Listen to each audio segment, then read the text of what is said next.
जमुई में बड़े खेल का खुलासा हुआ है, बड़ा खेल उजागर हुआ है। छठे चरण में बहाल शिक्षकों के साथ मनमानी की बात तो सामने आई है। डीपीओ स्थापना पर मनमानी का आरोप लगा है। एक ही तरह के शिक्षकों का अलग अलग इंडेक्स पर फिक्सेशन हुआ। एक ही साथ बहाल शिक्षकों की अब दो प्रकार की सैलरी बताई गई है। सोनो, चकाई, गिद्धौर में इंडेक्स 3 पर फिक्सेशन हुआ। वहीं झाझा, लक्ष्मीपुर और अलीगंज में इंडेक्स 2 पर फिक्सेशन कर दिया गया। 1 to 5 में बहाल हुए सभी शिक्षकों का फिक्सेशन होना था। फिक्सेशन के नाम पर भारी अनियमितता सामने आ रही है। कुछ ब्लॉक में 1 to 5 बीएड शिक्षकों का अब भी फिक्सेशन नहीं हुआ है। बीआरसी से लेकर डीईओ ऑफिस तक बिना पैसे का काम नहीं हो रहा। रजनीश हमारे साथ फोन लाइन पर है। रजनीश, फिक्सेशन को लेकर के क्या अनियमितता सामने आई है?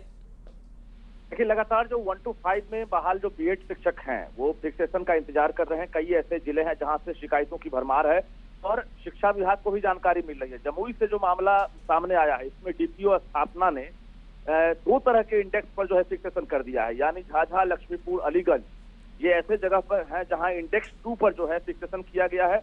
ये और इसके साथ साथ जो बाकी कई ऐसे प्रखंड हैं जहां पर इंडेक्स 3 पर कर दिया गया है। ऐसे में 2 तरह की सैलरी को लेकर शिक्षक परेशान है। बता दें आपको कि फिक्सेशन को लेकर लगातार शिक्षा विभाग का भी इंतजार किया जा रहा है। कोई गाइडलाइन जारी नहीं किया गया है।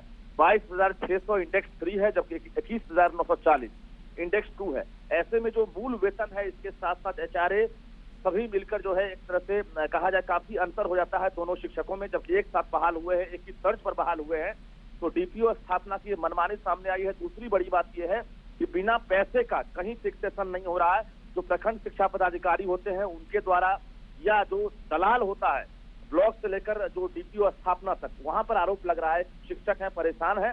पैसे जो है 2,500 से 3,000 रुपए लेने के बाद भी फिक्सेशन नहीं किया जाता। कई ऐसी शिकायतें मिली है न्यूज 18 के पास भी। और बता दें, जमुई में यह खुलासा हुआ है जहां पर 2 तरह का फिक्सेशन किया गया है और दोनों एक ही तर्ज पर शिक्षक बहाल हुए हैं और दोनों की सैलरी अब अलग अलग होगी। इसके अलावे जो कई ऐसे प्रखंड है जहां पर शिक्षकों का फिक्सेशन हुआ ही नहीं है क्योंकि उन्होंने पैसे नहीं दिए हैं। तो ये सवाल है और लगातार इस सवाल का जवाब न्यूज 18 पूछ रहा है। कई ऐसे बिहार के जिले हैं, प्रखंड हैं जहां अब भी शिक्षक जो है इंतजार में है, क्योंकि जो प्रोबेशन पीरियड है खत्म हो गया था फरवरी माह में ही और मार्च के बाद ही फिक्सेशन होना था। अभी सितंबर माह है, अभी भी लगभग 40% ऐसे टीचर हैं जो 1 to 5 में बीएड में बहाल हुए थे, शिक्षक बने हैं, लेकिन उनका फिक्सेशन नहीं हुआ। राहुल, चलिए, शुक्रिया रजनीश इस अपडेट के लिए आपका।